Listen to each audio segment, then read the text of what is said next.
Last night, as the clock hit midnight and the whole neighborhood seemed to be asleep, my kitchen lights began to flicker like a cheap carnival ride, and the refrigerator groaned as if it had swallowed a thundercloud. At first, I thought it was another one of those power surges that sometimes came with living out by the lake, but then I noticed something stranger. From the side window of my house, a faint glow pulsed along the fence line, not from a lantern, not from a street lamp, but from a wire that shouldn't have been there. The wire slithered across the yard like a silver snake, disappearing into the shadows of my neighbor Marvine Blythe's property. The infamous HOA president everyone in this subdivision politely called meticulous, but privately called the Iron Broom. My electric meter spun as if it were in a race no one had signed up for, and for the first time it hit me. Someone was bleeding my house dry, and that someone had the nerve to do it right under my nose. The next morning, I stared at the bill in my hand, nearly choking on my coffee. The number printed at the bottom could have powered a small carnival, yet my modest house had barely run more than a fridge, a couple of fans, and the occasional lamp. I rubbed my eyes, convinced I'd misread it, but the digits did not budge. I thought back to the midnight glow, the slithering wire, and the strange hum I had heard in the walls for weeks. Electricity theft wasn't just something you read about in crime reports. It had walked into my backyard, and apparently, it had Marvine Blythe's name scribbled all over it. I tried to laugh it off, but the laugh stuck halfway in my throat, because the memory of her smug smile during last week's HOA meeting suddenly fit together with the faint vibration of my overworked breaker box.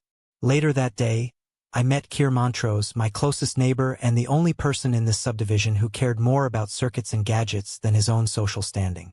Keir had a portable clamp meter he used for his hobby of testing old radios, and when I told him about the midnight snake of a wire, he grinned like a kid offered candy. "Let's see if your house is playing host to a phantom load," he said, clipping the device around the main line. The numbers he showed me made my jaw drop. According to the meter, my house was pulling double the power it should have been, yet the appliances around us were quiet as kittens. "That's a siphon," Keir said, lowering his voice as if the trees had ears. "And siphons don't happen by accident." By the weekend, I decided to test the waters with Marvine.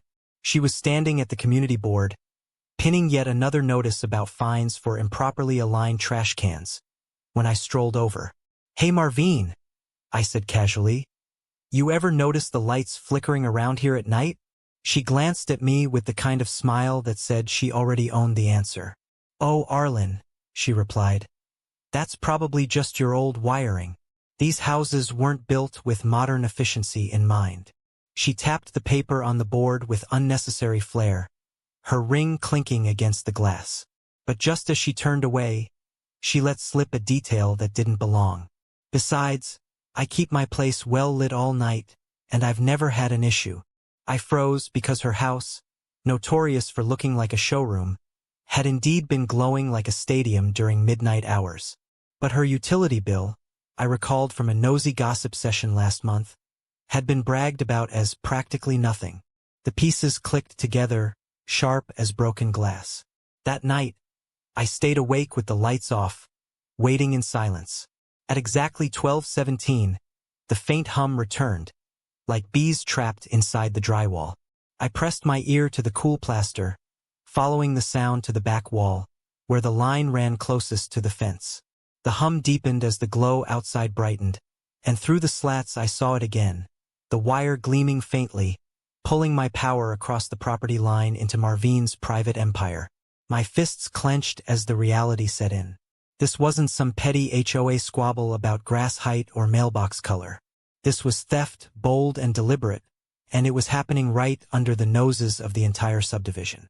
And for once, I realized it wasn't going to be Marvine who handed out the fines. It was going to be me, with the truth in my hands and a sheriff willing to listen. The following days after my late-night discovery carried a mix of dread and determination. I could no longer look at my lights flickering without imagining Marvine's smug face sitting in her overly bright living room while my meter spun itself to death. I knew I had to move beyond suspicion and gather real evidence, something undeniable that could not be dismissed as neighborly paranoia. Keir was more than eager to help. He arrived at my door carrying a small toolbox, grinning like we were about to uncover buried treasure. Inside were gadgets he had collected from his hobby, from a motion-activated camera to a thermal scanner that looked like it belonged in a science lab. He insisted that if someone was pulling power illegally, we could find patterns that no excuse could cover. I let him set up the equipment by the back fence while the sun was still up, the camera aimed directly at the strip of ground where I had seen the strange glow. That first night of surveillance was quiet except for the soft hum I had already learned to expect. When Keir retrieved the footage in the morning, he nearly spilled his coffee on my table. The thermal scanner had picked up a bright orange streak exactly along the line of the mysterious wire. It was as if a glowing vein of energy ran straight from my property into Marvin's yard. There was no mistaking the heat signature. The most chilling part was that it matched the spike in my meter reading almost perfectly. It was no longer just suspicion, it was data, and the numbers told a clear story. My electricity was flowing out of my home and into hers. Encouraged, we dug deeper. One afternoon I followed the faint trench scar along the side of my yard where grass grew oddly thinner. A shallow line of disturbed soil ran in a straight path toward the HOA's decorative sign at the entrance. For a brief moment, I wondered if maybe the siphon was tied to that sign rather than Marvin's house, since the sign glowed every night with powerful spotlights. I almost felt relief at the thought that perhaps the culprit was the HOA as a whole and not her directly. But Keir shook his head. He said those spotlights would have been wired by the utility company directly, not patched crudely through someone's yard. He suggested we test the current at the base of the sign, and when we did, the readings were normal. It was a false trail, a red herring, and yet it left me unsettled because it made me wonder if someone wanted the sign to appear guilty. As I wrestled with this confusion, I noticed something taped to the back of the community board. It was a maintenance variance document dated from 2 years ago, stamped with what looked like official approval. According to it, the HOA had been permitted to adjust wiring connections for certain community features. The signature at the bottom, though, caught my attention. It was signed by a person who had supposedly retired from the utility company long before that date. At first glance it looked legitimate, the kind of paper that could silence a casual complaint. But the moment I cross-checked it with public records, the dates did not add up. The approval was impossible, a clever trick designed to look real enough to scare off questions. My gut told me Marvin was behind it, waving it around whenever someone dared raise suspicion. That evening I received a knock at my door that I did not expect. A tall woman in a crisp jacket introduced herself as Sable Armitage, an investigator with the utility company. She explained that she had been alerted by unusual consumption spikes and meter discrepancies in the area. She carried a clipboard and a small lockbox, moving with a kind of calm precision that told me she was used to dealing with tampered equipment.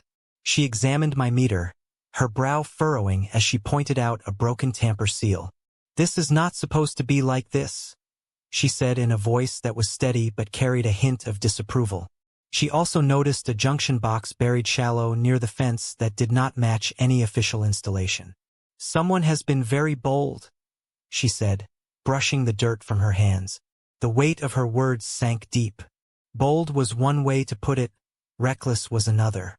Whoever had pulled off the siphon had not only stolen from me but had tampered with utility property, which was far more serious. Sable explained that tampering with power systems could create fire risks, overload circuits, and in some cases even endanger lives. This was no petty neighborly dispute anymore. It was a matter that demanded legal attention. She assured me she would document everything properly, from photographs of the broken seal to thermal readings of the line. Her thoroughness gave me confidence, though a small part of me worried what Marvin would do if she realized the net was closing in on her. A few nights later, while waiting quietly near the fence, I caught something unexpected. Another faint glow, not from the wire this time but from behind Marvin's garage. The place looked like a spa retreat, steam rising from what must have been heated tubs or pools. Suddenly the pieces shifted again. It was not just her house lights being fed. It was her personal luxury setup, a hidden spa that she had disguised behind hedges and fencing. That explained the constant midnight draw, the steady hum, the enormous load. The thought that she had been enjoying warm soaks on my dime while lecturing neighbors about trash bins made my blood boil. Armed with Sable's evidence and my own sleepless surveillance, I knew the next step was inevitable. I needed the law on my side. Sable herself suggested involving Sheriff Calder Boone, a man known for his quiet but firm handling of disputes. She said that, with his authority and her technical proof, no excuse Marvin produced could hold up. The plan was not just to expose the siphon but to do it in such a way that the entire community would see it unfold. That way no whispered denial or forged document could erase the truth. As I lay awake that night, the weight of what was coming pressed down on me. It would not just be a confrontation, it would be a spectacle. Marvin had ruled the HOA with fear and performance. But soon the stage would be hers in an entirely different way.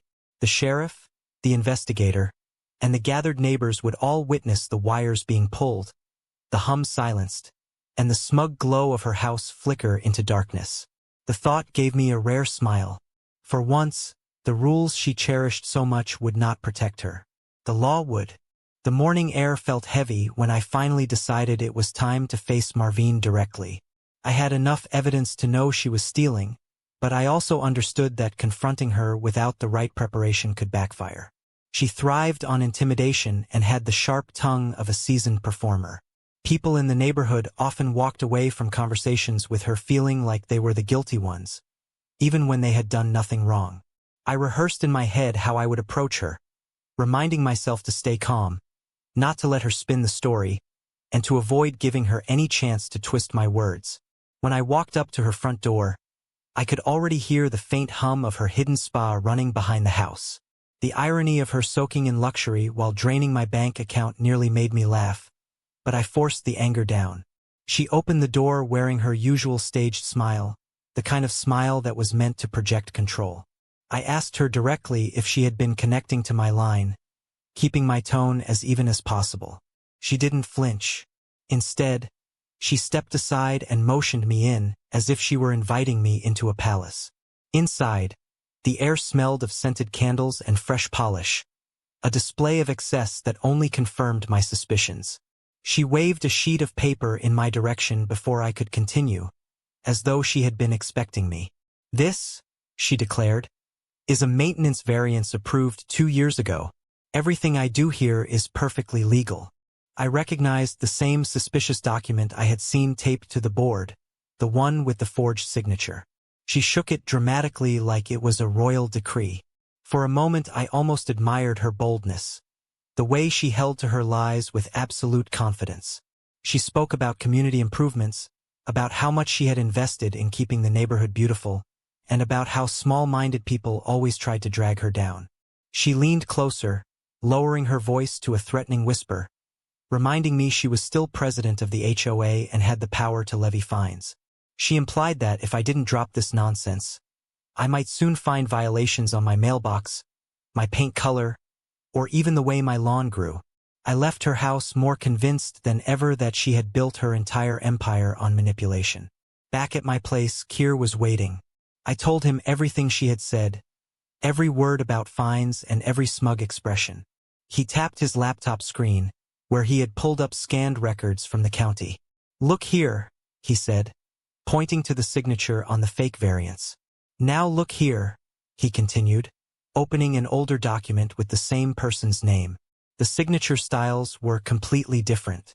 The retired employee's writing was careful and slanted, while the one on Marvin's variance was bold and uneven. It was an obvious forgery to anyone who looked closely. We compared the approval dates with retirement records, and the gap was undeniable. Keir chuckled dryly, shaking his head at the audacity. "She actually thought nobody would cross-check," he said. "But the dates bury her."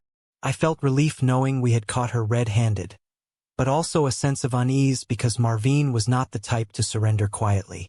The question was how to bring this to the right authority without being dismissed. That was when Sable returned, clipboard in hand, her eyes sharp behind square glasses. She had completed her formal inspection and confirmed that the line from my house had indeed been tapped with an unauthorized junction box. She explained in simple terms how the tamper seal on my meter had been broken and replaced with a false one, a trick she had seen only in serious cases of theft.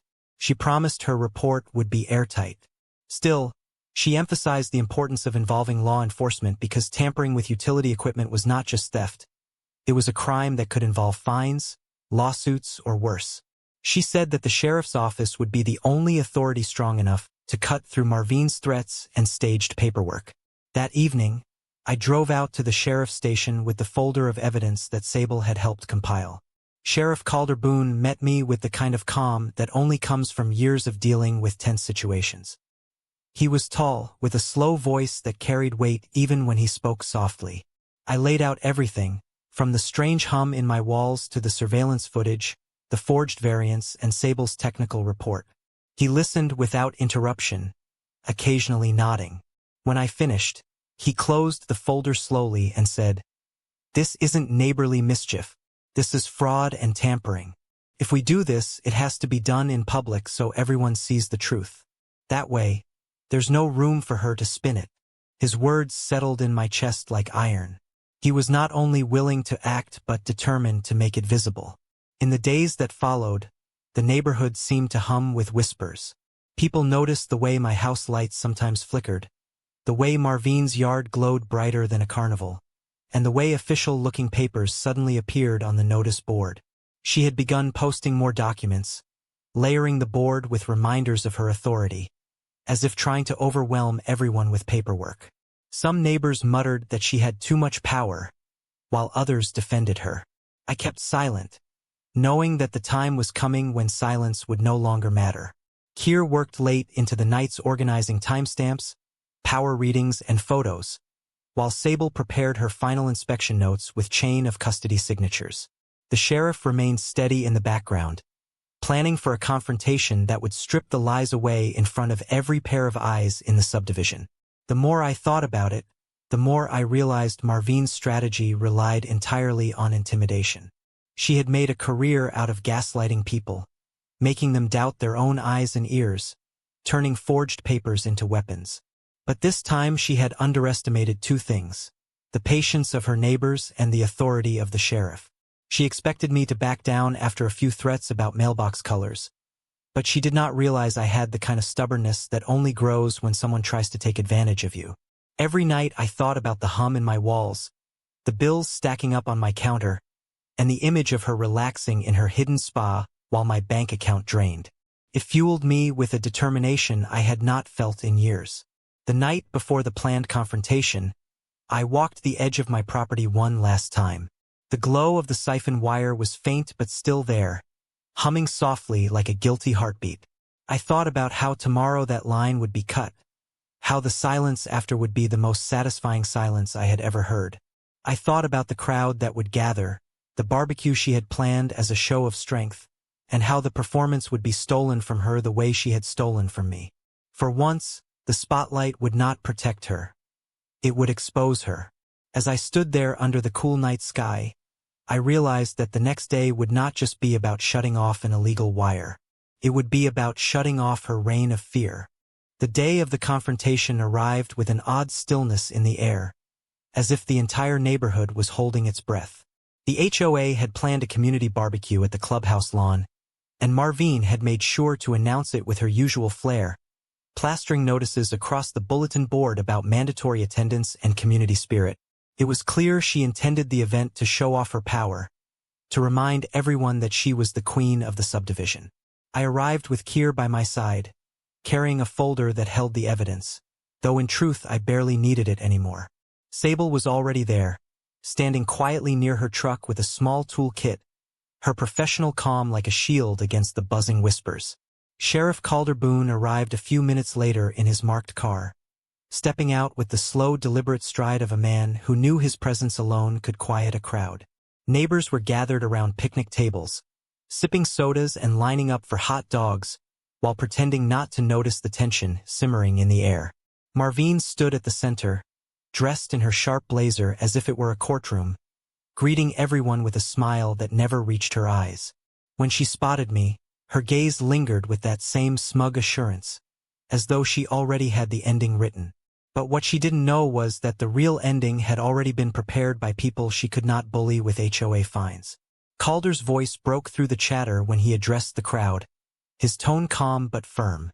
He explained there had been a report of irregular utility use that affected not only one homeowner but potentially the safety of the entire neighborhood. A ripple of murmurs spread through the crowd, heads turning toward Marvine, who tightened her grip on a clipboard she carried like a sword. Sable stepped forward, holding up photographs of the tampered meter and the unauthorized junction box. She spoke in a steady, precise tone, explaining how electricity had been siphoned from one property into another. She did not use dramatic language. She didn't need to. The evidence spoke louder than any accusation. Marvine immediately raised her hand, waving the same forged document I had seen before. She declared with theatrical force that she had a maintenance variance, that everything she had done was within the rights of the HOA, and that anyone who doubted her was ignorant of the responsibilities she carried. Some of the crowd nodded uncertainly, while others frowned. But before she could gain momentum, Calder cut through her words with the kind of authority that silences rooms. He said the document she carried was under investigation and that he had independent verification from the utility company confirming it was false. The silence that followed was heavy. Calder gestured to Sable, who walked toward the fence line near my property where the unauthorized line was hidden. People followed, curiosity pulling them closer. The crowd grew as Sable uncovered the shallowly buried wire, brushing away dirt until the silver coil gleamed in the sunlight. She clipped a small device onto it, and the meter reading spiked on her screen, showing live current being pulled. Gasps broke out. Even those who had tried to defend Marvine stared wide-eyed at the undeniable proof. Calder took a pair of insulated cutters from his belt and held them for everyone to see. He explained in simple terms that this wire was illegal, dangerous, and stolen. He did not raise his voice, but every word carried weight. Marvine rushed forward, shouting that he had no authority on private property, but he raised his hand slightly, stopping her mid-step. He reminded her that utility theft was not a private matter but a criminal offense, and that tampering with official equipment gave him full jurisdiction to act. The crowd leaned in as he placed the cutters around the live wire. For a moment time seemed to freeze, the entire subdivision watching as the sheriff stood there with calm certainty. Then with one sharp motion he cut through the wire. A spark cracked, followed by a faint hiss as the current died. The hum that had haunted my nights vanished instantly, leaving behind a silence so profound it felt like a victory bell. At the same moment, Marvine's yard lights dimmed to nothing, and a plume of steam drifted up weakly from behind her garage as her hidden spa lost power. The sudden darkness on her property contrasted with the bright midday sun, and the symbolism wasn't lost on anyone. Gasps turned into murmurs, murmurs into laughter, and soon people were openly pointing at her house, whispering about her arrogance. Marvine tried one last performance, clutching the forged document and shouting about conspiracies and jealous neighbors. She claimed the sheriff had overstepped his bounds, that she would have him removed, that she had friends in high places. But her words rang hollow now, stripped of the glow that had once made them believable. The neighbors who had once nodded along with her began to step back, their expressions shifting from support to distrust. Even those who had feared her fines seemed to realize that the authority they had bowed to was nothing compared to the law standing in front of them. Calder handed the cut piece of wire to Sable, who sealed it in a bag as evidence, explaining to the crowd that it would be logged as part of the investigation. Every action was deliberate, every step part of a process that left no doubt. As the sun dipped lower, the barbecue lost its cheerful tone. The hot dogs sat forgotten as neighbors clustered in groups, whispering about the spa, the forged papers, and the fines they had endured under Marvine's rule. Some began sharing stories of how she had threatened them in the past, realizing they were not alone. The spell she had cast over the community for years was unraveling in minutes. Calder made it clear that further charges would be handled through the proper channels, and that restitution would be calculated once the utility company completed its audit. Marvine, pale and trembling, tried to retreat, but every pair of eyes followed her. For the first time, she was not the one in control. I stood quietly to the side, watching the scene unfold with a mixture of relief and disbelief. For weeks I had carried the weight of suspicion and frustration, wondering if anyone would believe me, if the truth would ever see daylight. Now it was not only visible but undeniable, cut open and displayed in front of the very people who had once doubted me. Kier clapped me on the shoulder, whispering that it was the most satisfying spectacle he had ever seen. Sable gave me a rare smile, saying she rarely got to see justice play out so clearly in front of a crowd. Calder, steady as ever, only adjusted his hat and reminded me to keep the folder of documents safe for the upcoming hearing. As the crowd slowly dispersed, the clubhouse lawn littered with paper plates and shaken conversations, I knew nothing in the neighborhood would ever be quite the same. The queen of the HOA had been dethroned in the most public way possible, her power cut as cleanly as that wire. The silence where the hum had once lived filled me with a peace I had not felt in months. Yet even as I savored the victory, I understood the story wasn't quite finished. The fallout would come next, the reckoning for every fine she had imposed, every threat she had made, and every neighbor she had silenced. The show was over, but the consequences were only beginning, and I was ready to see them unfold. The days after the barbecue felt like the slow unwinding of a long storm. The neighborhood was quieter, not because people had nothing to say, but because everyone was busy whispering about what they had seen. The image of Sheriff Calder Boone cutting that illegal wire had burned itself into every mind. Neighbors who used to look away when Marvine strutted past now stared openly, their expressions sharper, less afraid. Even the community board, once her stage for endless notices, looked bare, as if the paper and pins themselves had lost their power. For the first time in years, I walked past it without feeling the weight of her presence. But as satisfying as that silence was, I knew the real conclusion had yet to arrive. Evidence had been collected, but now came the part where numbers and documents would decide the full extent of her downfall. Sable Armitage worked with a kind of speed and precision that left no room for doubt. Within a week she returned with a detailed report that outlined every kilowatt siphoned, every spike recorded, and every tampered seal. The numbers were staggering. According to her calculations, Marvine had stolen enough electricity to power several homes for months. The cost alone was a crushing sum, but what made it worse was that she had diverted some of that power into the HOA sign, meaning she had essentially forced the entire neighborhood to benefit from stolen energy. That single detail turned the theft from a private matter into a community liability, exposing every resident to possible legal action if it had not been caught. The shock of that realization hit the neighbors harder than any speech could. They were not just angry at her arrogance but frightened by how close she had dragged them all into her schemes. At the next HOA meeting, held in the clubhouse under the watchful eye of Sheriff Boone, the room was packed. People who had not attended a meeting in years crowded the chairs, while others stood along the walls, their arms crossed and faces set. Marvine tried to open the session with her usual practiced authority, but the words came out thinner, her voice cracking at the edges.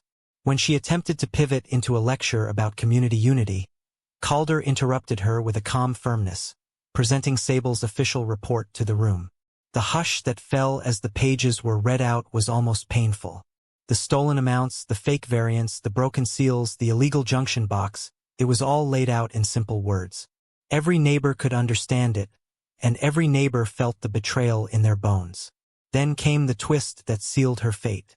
Buried in the old utility record Sable had dug through was a document from the subdivision's early days. It detailed the easements and service rights for the properties along the lake. According to it, the stretch of land where Marvine had laid her illegal line was not HOA property at all but part of my deed, a forgotten sliver of ground that had been overlooked in her aggressive rulings. She had not only stolen electricity but trespassed on my legal easement to do it. The irony was sharp, because Marvine had spent years enforcing rules about property lines, threatening anyone who so much as planted a hedge too close to a sidewalk. Now her own beloved rules had turned on her, written proof that she was guilty on every front she had once used against others. The room erupted in whispers, then in laughter, the kind of laughter that carries years of pent-up resentment. A vote was called for her removal as HOA president, and it passed with near unanimity. Only one hand rose in her defense, a timid neighbor who quickly lowered it when the glares turned their way. She was stripped of her position on the spot, and Calder explained that the utility company would be issuing fines and demanding repayment. The numbers he mentioned made even me flinch. It would not just bankrupt her authority, it might bankrupt her entirely. For someone who had built her image on control and prestige, the humiliation was far worse than any financial blow. She sat in silence, her face pale, her hands trembling as she tried to gather the crumbling pieces of her performance. After the meeting, the neighborhood seemed to breathe differently. People lingered outside the clubhouse, laughing, sharing stories of fines they had once paid and threats they had endured. Some admitted they had suspected her of bending the rules but never imagined she would go this far. A few even apologized to me for not believing me sooner. Keir was in his element, retelling the story of the sheriff's wire cutting with such enthusiasm that he made it sound like a scene from a movie. The fear that had hung over the community for so long was gone, replaced by a cautious but undeniable relief. For the first time, neighbors spoke about electing a new board, one that would actually represent them instead of ruling over them. As for me, I walked home with a strange calm in my chest. The hum in my walls was gone, the glow by the fence extinguished, and the bills would finally return to normal. I thought back to those nights of lying awake, listening to the faint vibration and wondering if I was imagining it. Now the silence was proof that I had not only been right but that I had seen it through to the end. The spa behind Marvine's garage sat cold and lifeless, the once constant plume of steam gone. It stood as a monument to her downfall, a reminder that arrogance cannot hide behind paperwork forever. In the weeks that followed, restitution was arranged. The utility company credited my account for the stolen electricity, and fines were placed directly on Marvine. The sheriff's office kept a quiet watch, ensuring no retaliation took place. The neighbors moved on quickly, adjusting to the absence of her overbearing presence. The community board filled up with normal notices again, reminders about yard sales and fishing tournaments instead of threats about lawn height. It felt almost strange to live in a neighborhood that was just a neighborhood, without the shadow of her constant demands. One evening, as I sat on my porch watching the sun sink over the lake, Keir joined me with 2 cups of coffee. He asked if I felt satisfied, if cutting that wire and watching her fall had given me the closure I wanted. I thought about it for a long moment before answering. Satisfaction was part of it, yes, but what mattered more was that the community had woken up. They had seen what unchecked authority looked like, and they had chosen not to bow to it anymore. That felt bigger than just one victory. Felt like a lesson learned for everyone. As we sat there in the fading light, I caught sight of the old fence line where I had once seen the glow of the siphon. It was dark now, silent, ordinary, and that was the greatest gift of all. I sipped my coffee and smiled, remembering the exact words Marvine had used when she dismissed me weeks before. She had said my old wiring wasn't built for modern efficiency. I chuckled quietly and said to Keir, "Turns out it was efficient enough to light up her lies." And with that, the chapter truly closed.